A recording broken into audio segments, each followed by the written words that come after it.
Ms. Courtney Cline is your class speaker.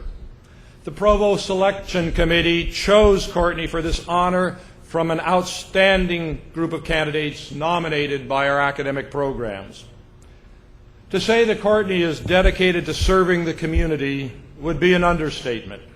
A graduate of Puyallup's John Rogers High School, Courtney has not only been an exceptional scholar at Western, she has spent her entire undergraduate career engaged in many forms of community service, from student teaching English as a second language at various elementary schools to traveling to Tijuana, Mexico every summer since 2001 to help build houses for needy families. After graduation, Courtney would like to teach, but first she plans to live in Tijuana for some months, working in a shelter that houses migrants who have been deported. While there, she plans to conduct research and compile stories about their unique experiences. Please welcome your class speaker, Courtney Cline.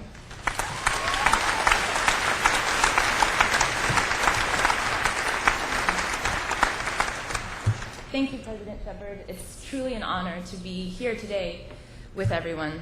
Thank you, professors. You've changed my life. And thank you, families. We are here today, all of us, because of your support and your patience, and also because of your wallets. So thank you, everyone.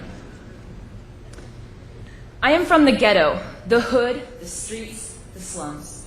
From pipes to needles to blazing guns.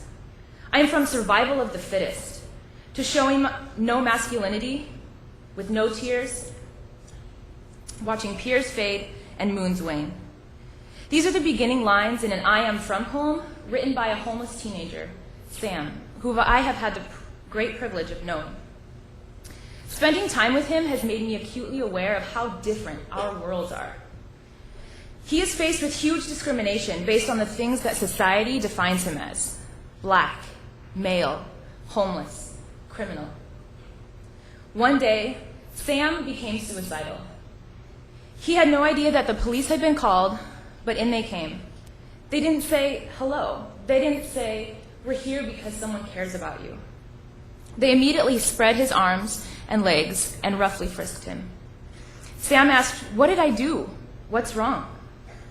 The policeman sighed as if annoyed at the inconvenience of having to deal with someone like him. They crossed their arms and told him he was going to the hospital. Sam stared fiercely at me, trying to hold the gaze of someone who cared, trying not to cry, trying not to show weakness. He asked, can I stay here with these people that I feel safe with? And they told him no.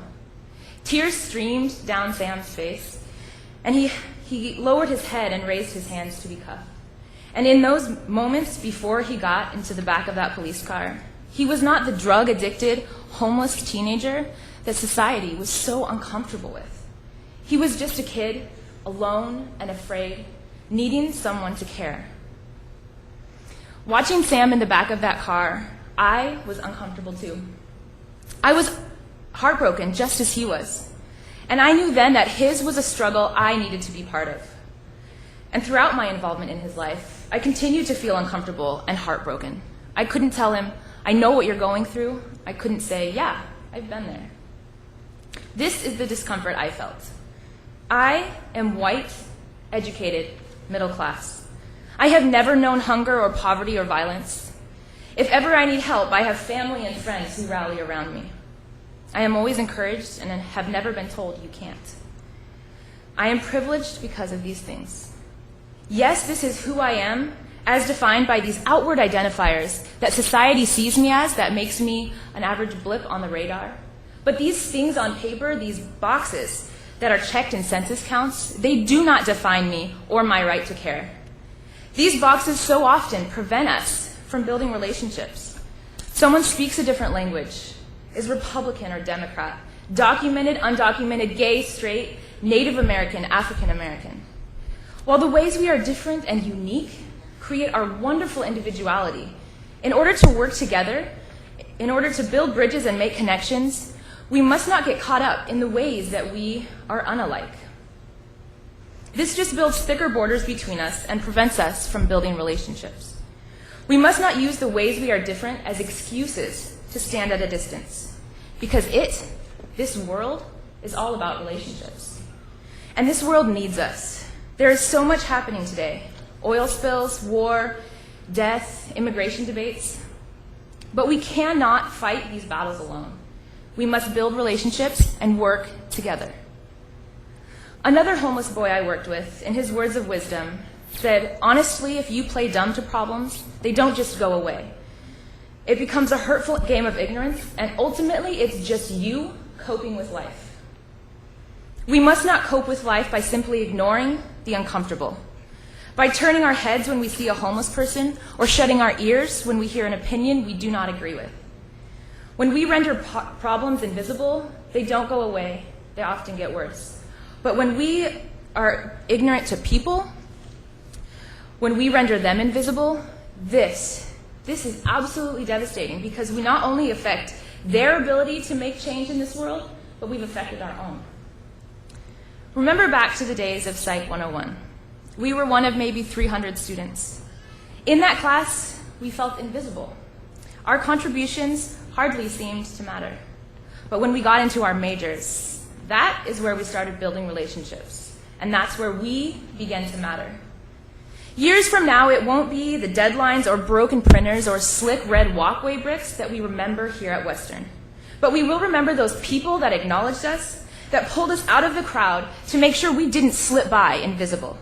Those people that signed on to our struggle, these relationships are what matter, are what have gotten us through and what have changed us. So who are we? We are from the most diverse generation, and the most accepting of that diversity and all of its wonderful outside-the-box manifestations. We are from loving to express our uniqueness through film, music, dance, bathroom stall walls, social networking, recycling, and tattoos. We are from compassion about the world and about human struggle. We are from social movements and change. And we are here today joining the 1% of the world with 4-year degrees. And yes, that means that we are now part of a privileged few, but we cannot define ourselves by this privilege alone. We cannot use it as an excuse to distance ourselves from others. Instead, let us define ourselves from the passions we have developed with this privilege and by the relationships that have changed us along the way. Right now, we sit in limbo, not quite part of our past and not yet quite part of our future.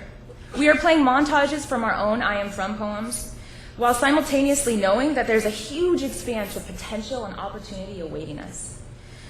Waiting for us to build our next relationships, waiting for us to write the next verses of our poems.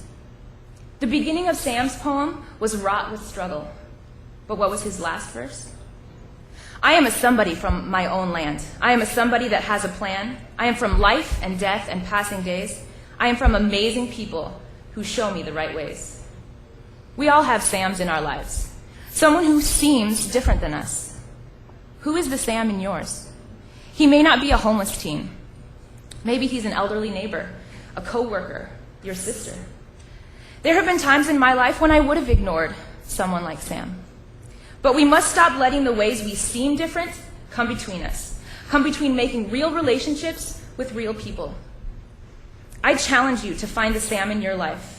Reach across the barriers that have been preventing you. Make that connection. Make that relationship. I guarantee you, lives will change. Thank you.